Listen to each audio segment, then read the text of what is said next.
Welcome back to Scorecard Sports. We have another weekend of fights today, or this weekend with the UFC. At face value, the fights may seem lackluster with only two ranked fighters on the whole card. However, I think this is one of those cards that's going to age very well. In 5 to 6 years from this card, we're going to be looking back on it fondly as a card that really introduced us to a lot of prospects that went on to do great things in the sport and achieve a lot as well. So without further ado, let's get into these fights.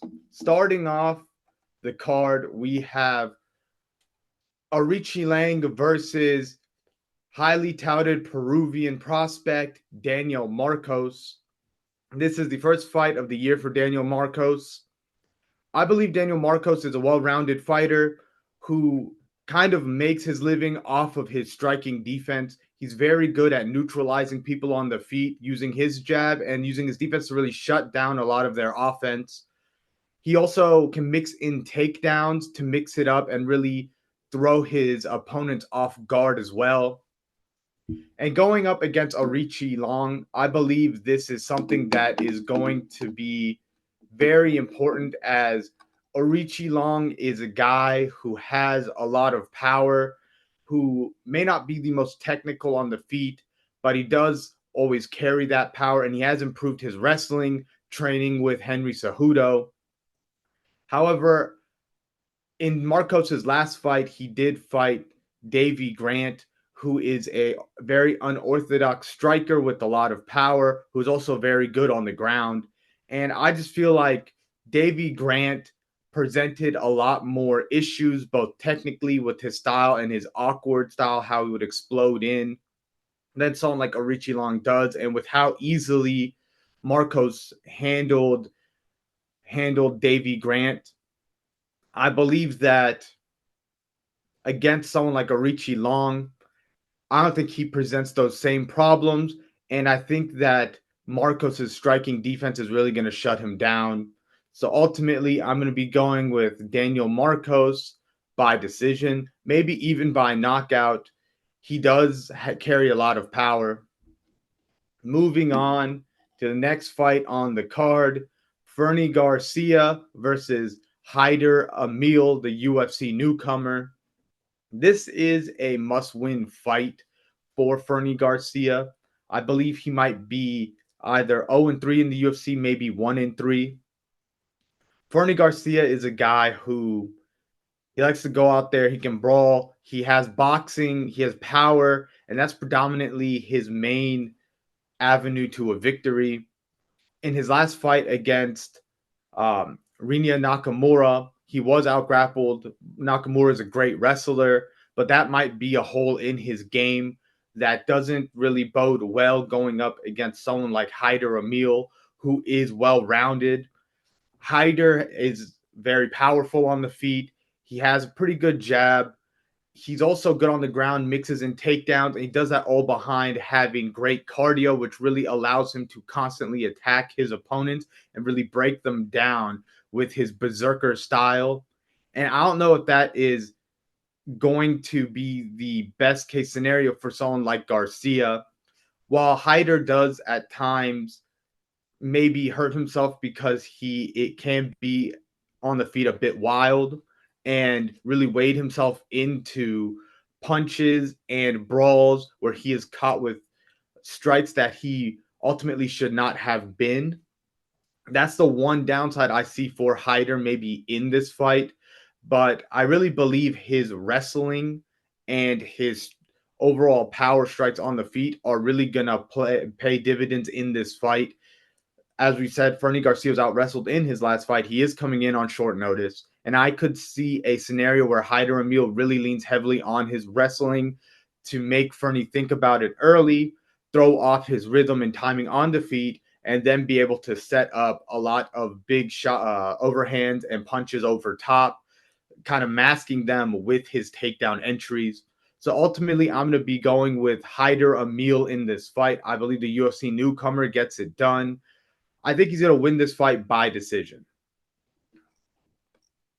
On to Zach Pauga versus Bogdan Guskov.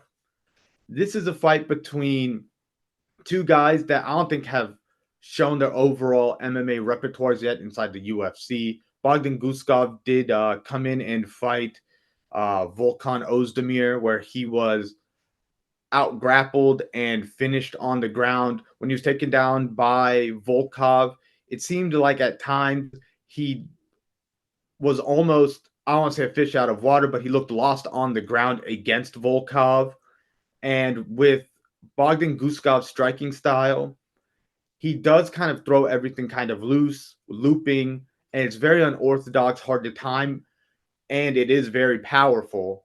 But going up against someone like Pauga, we've seen Pauga, his skill set inside the UFC has kind of been he's able to get the clinch, get people against the cage, shoot takedowns. Even if he ultimately doesn't get it, he's constantly making his opponents work and scoring points by keeping them against the cage and landing short shots. And given how Guskov throws a lot of his strikes, I could see himself leaving himself open to Pauga getting double underhooks, pressing him against the cage, leaning on him, shooting takedowns. And if he does drag him to the ground, I believe Pauga has a massive advantage there. And we could possibly see him finish Guskov if he does drag him to the ground. But ultimately, I think I'm gonna have to go with Pauga. Guskov, while he might be able to maybe catch Pauga, score a knockout, I think eventually Pauga's going to be able to time the explosions of Guskov and get those underhooks, get him to the cage, and just kind of wear him down, steal rounds, and ultimately win a decision.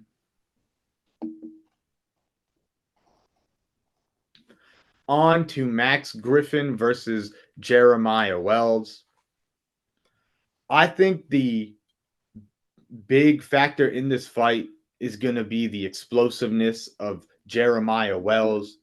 He is arguably one of the most, arguably the most explosive guy to ever compete in the UFC. This guy is just an extremely gifted athlete. And he does all of that with having a lot of power on the feet, as well as a very good ground game. And Max Griffin is a guy who's always a tough out. He is well rounded. He doesn't really struggle in many areas. But two things that have given him trouble in the past are wrestlers, like truly elite wrestlers, and people are just long, rangy strikers who can keep him on the outside and make Max Griffin have to work his way inside and not really fight behind his very beautiful jab. And that's something that, even though it doesn't fit the template of what Jeremiah Wells is, he is the shorter guy at 5'9" to Max Griffin's 5'11". I do think his explosiveness and his ability to cover so much distance is going to catch Griffin off guard. Wells, when he fought against Carlston Harris, who is a 6-foot grappler who also has a lot of punching power on the feet, he struggled with the explosiveness of Wells, as Wells would seem to be all the way outside of kicking range and punching range, but then blitz his way inside in the blink of an eye. And I think that's something that will also probably catch off guard Max Griffin, as I don't think he's ever faced someone as athletic as Wells. And with that being said, I believe those explosions, while they do slow down from Wells in the third, I do think that he can explode in, get some takedowns, hold Max Griffin down.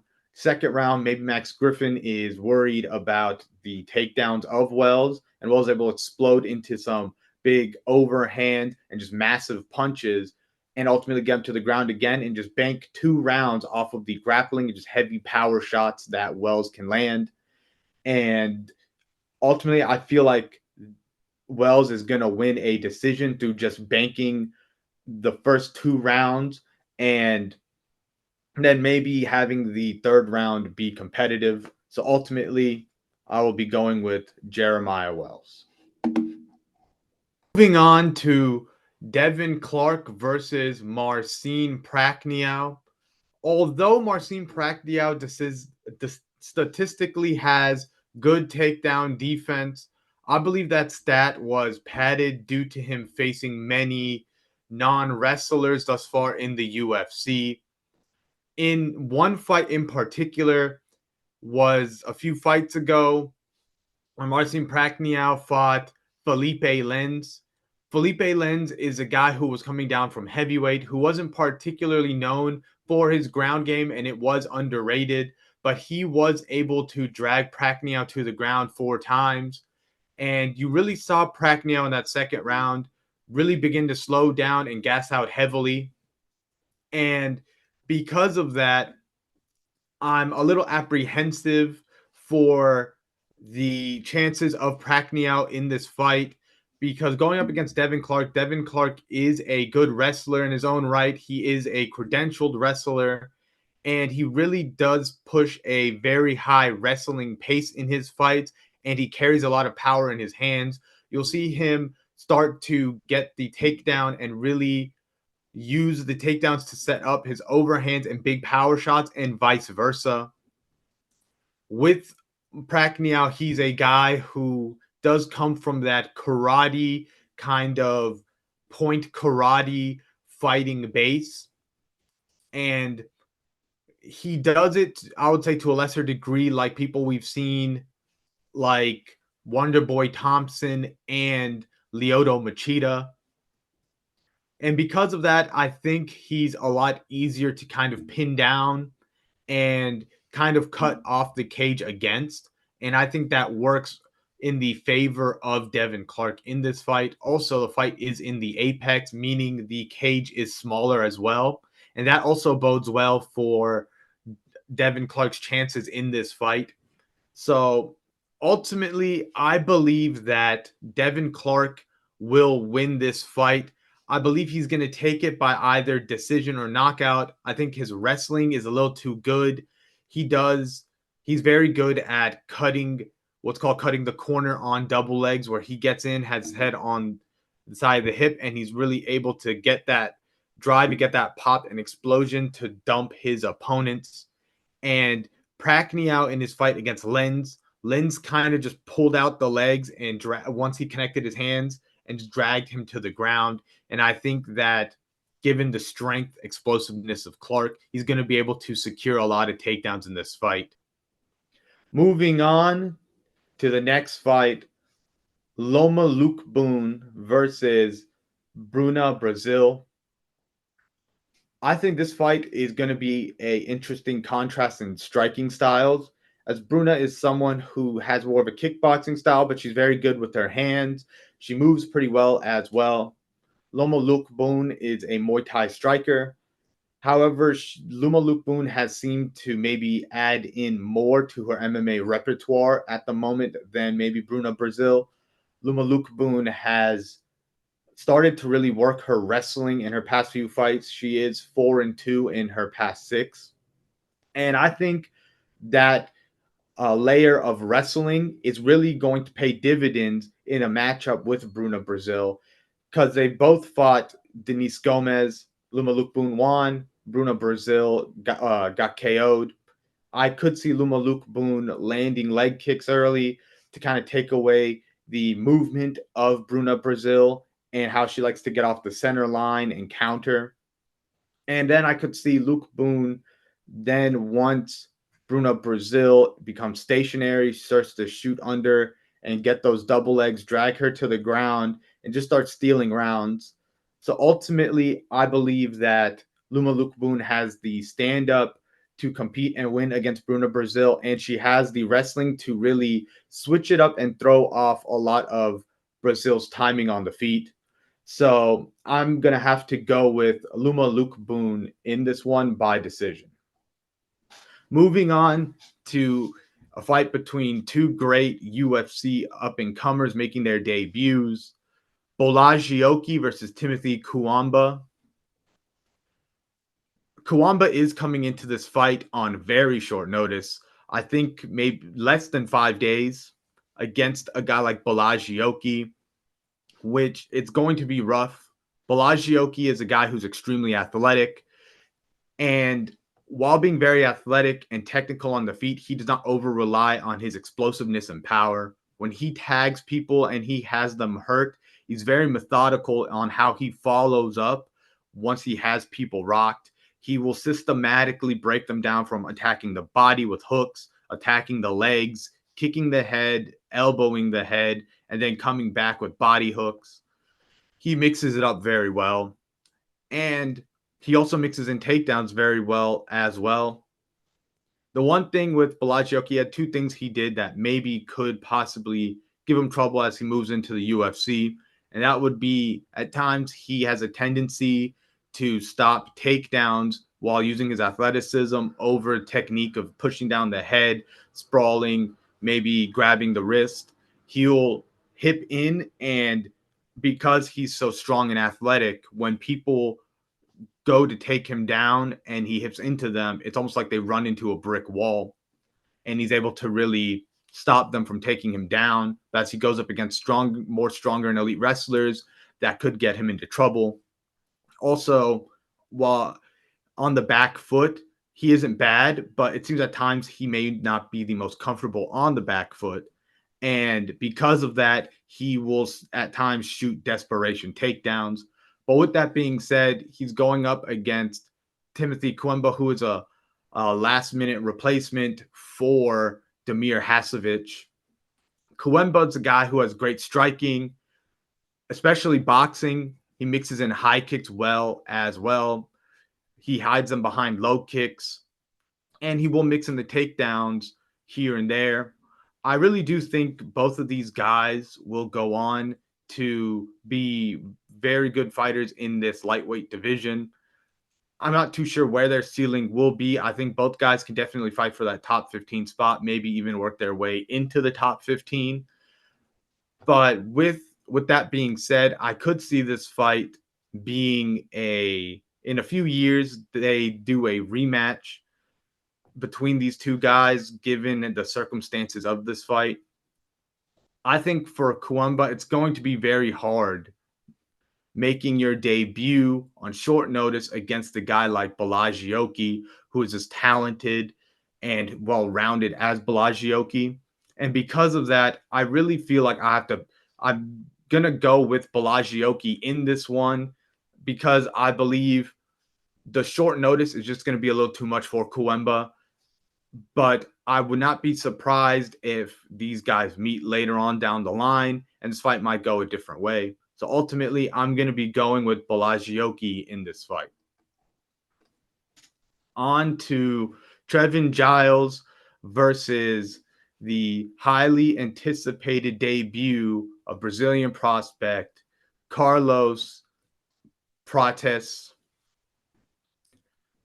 So Trevin Giles is a guy who's had his ups and downs in his UFC career. I would say ultimately is highlighted by a win over Roman Dolidze and James Krause. Trevin Giles has good boxing. He has good combinations. He is big for 170, and he's been mixing in wrestling later in his UFC career. But I think going up against someone like Carlos Prates, it's going to be very hard. Carlos Prates has very good kicks. He mixes it up very well. Great Muay Thai. And he seems very seasoned, and he has a 17-6 record and a lot of experience coming into the UFC. But the way he's looked as of late, he's on a 7-fight win streak, and he's really started to put it together. He fights well behind his jab, and he's just good at finding openings to finish the fight, keeping his opponents on the outside and really breaking them down. And I think going up against someone like Giles, he's probably going to chop the legs. Then once he starts kicking the legs, he's going to come up with front kicks, jabs, elbows, knees to the body.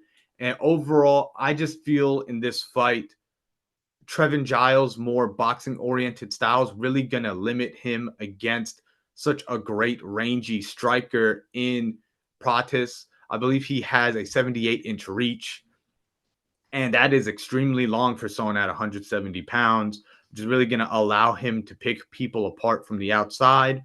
And I think that's what's going to happen in this fight. So ultimately, I'm going to be going with Prates by, I'm going to say, maybe knockout in the second round or a decision.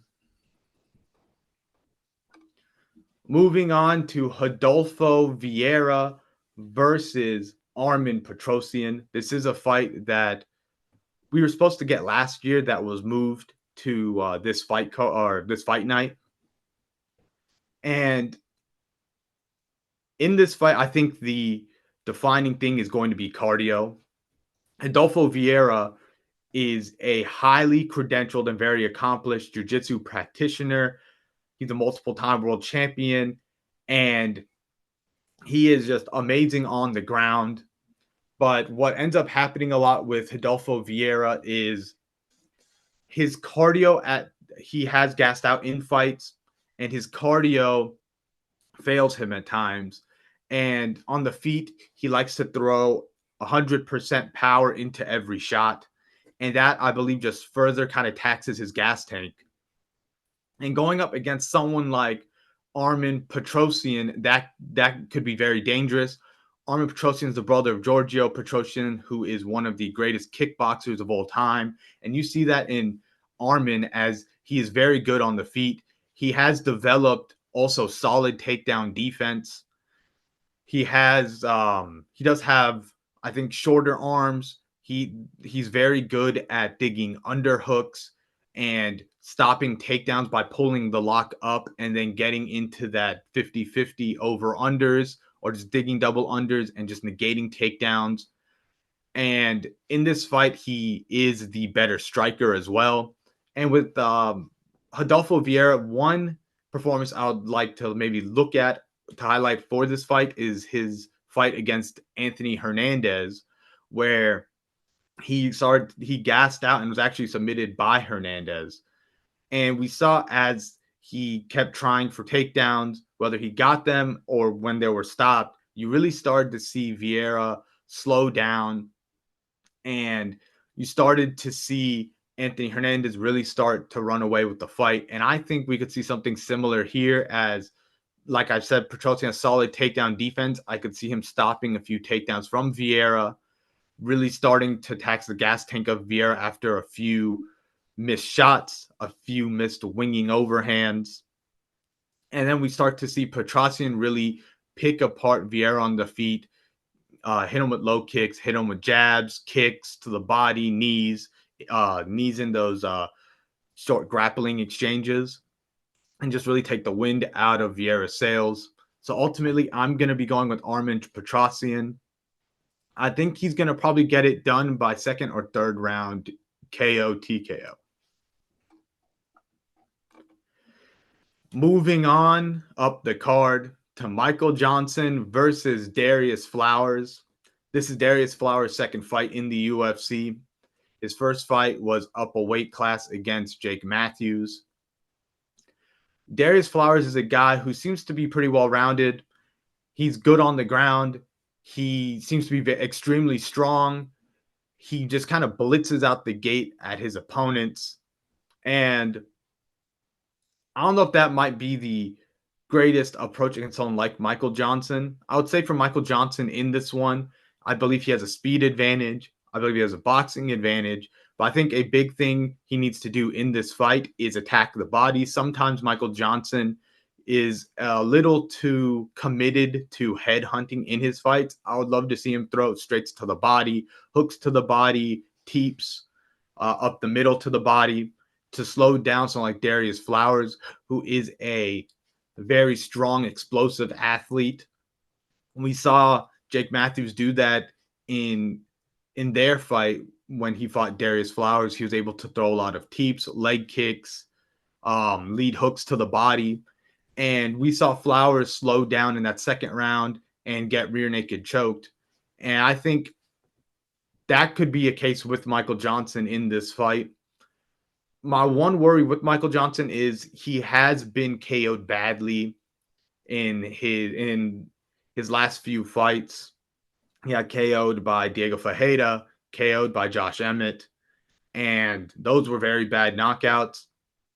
If he can stay away from the power of Darius Flowers in this one. I do really like his chances of winning.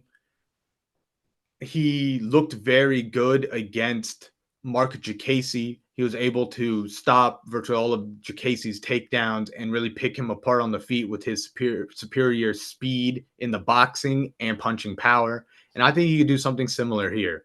So ultimately, I'm going to be going with Michael Johnson. I believe he wins this fight by decision.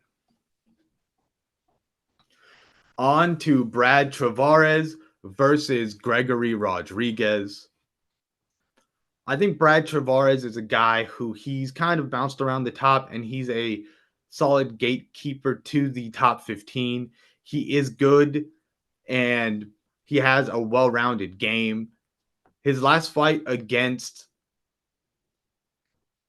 Chris Weidman, he did a good job landing a lot of low kicks. However, I think he's going to have a hard time with someone like Gregory Rodrigues and the durability of Rodrigues. Rodrigues is very good and accomplished jiu-jitsu practitioner who has learned how to strike and is extremely durable on the feet and carries a lot of power. And that is a scary combination in this middleweight division. I think Brad Tavares does possibly have the power to maybe knock him out or at least put him in trouble. But ultimately, I don't think he'd be able to put away Rodrigues. And if they were to go to the ground, I think Rodrigues has an advantage. And on the feet, I believe Rodrigues can contend with Brad Tavares with the power he has in his hands and how he's been mixing in kicks as of late. And because of that, I'm going to be going with Gregory Rodrigues. I believe he can really win a decision here and have an eye-opening performance. On to Ego Poteria versus the debuting Polish knockout artist, Robert Briszczek. Poteria is coming into this fight on short notice, down a weight class as he fills in for Albert Duriev. And I think that is problematic for Poteria in this one. Poteria got KO'd by Rafael Bolato not too long ago. And he, in that fight, was winning, was using his footwork, really using his kicks, looking good in that fight. But ultimately, Bolato was able to just walk him down, pressure him, drag him to the ground, and TKO him. And this is a quick turnaround, as I think he got knocked out only a few months ago. And that paired with him moving down a weight class and coming into this fight also on very short notice, I could see that being presenting a lot of issues for Poteria, as when you cut weight, especially when you cut a lot of weight in a short amount of time, as Poteria will be doing in this fight, it does restrict the brain fluid and it makes you foggy brained, it affects your decision making and makes you more susceptible to getting KO'd. And for someone like Poteria, who already has a susceptibility to being knocked out, this could be alarming. And that's also further compounded going up against someone like Robert Briszczek, who is such a knockout artist. This guy, I think, has finished his last 3 fights in the first round. He has great boxing, a lot of power, and he puts together combinations very well. And I think that is, regardless of the stipulations going into this fight, I think Briszczek stylistically has a style of striking that would just give Poteria trouble either way, regardless of him coming in on short notice or not. And the way I can see this fight going is Poteria comes in, uses his footwork, lands a lot of kicks, and starts chopping at the legs of Briszczek, who has a more predominantly boxing style and approach. And it's going to take Briszczek around to really get down to make his reads and get down what Poteria is doing. But in that second round, I believe Briszczek's going to start putting together combinations and really start tagging Poteria and eventually get him out of there. So I'm going to be going with Briszczek by second round KO, TKO. He could even get the KO at the end of the first, maybe. But ultimately, I think this is a fight that's pretty tailored towards breeze check. And I think Igor Poteri is really risking a lot coming in on short notice, a weight class below for this fight. Moving on to the co-main event, Dan Ige versus Andre Fili. I think in this fight, the big thing is consistency. Andre Fili is an extremely talented fighter. He looks like a world beater at times, but at other times, it seems like he just performs a little under what we would expect from him. And I think with Dan Ige, every time he fights, we know what we're going to get. Good takedown defense, a lot of punching power, good combinations, good cardio. And in this fight, I do believe Dan Ige has a style that could give Andre Fili a hard time. Andre Fili was knocked out by Joe Anderson Burrito, where Burrito used a lot of leg kicks to stifle the constant switching of stances from Fili. And with Fili's hands down style, Burrito landed the leg kicks. And once Fili stopped and was square for a second, he caught him with big power shots. And I could see Ige doing something similar, chopping with leg kicks, using his jab to mask his leg kicks. And once Fili kind of is stationary in front of him, I could see him start to land his hooks and his straights. So ultimately, I'm going to be going with I'm going to be going with Dan Ige. I think Dan Ige is probably going to win this fight by either knockout or decision. I just think he's going to be the more consistent fighter on the night, and his power is really going to give Andre Fili a hard time. Moving on to the main event, Joe Pyfer versus Jack Hermansson. This is Pyfer's first 5-round fight in the UFC. This is his most high-profile opponent in the UFC. When it comes to Jack Hermansson is a fighter that I believe he benefits from two things. If he is the taller guy, he does a good job of fighting behind his range techniques of the jab, leg kicks, and also he does a very good job of then shooting and getting people to the ground that maybe are not the best on the ground as well, and then finishing them with ground and pound. I think against someone like Pyfer presents a lot of issues for Hermansson stylistically. Pyfer is 6'2".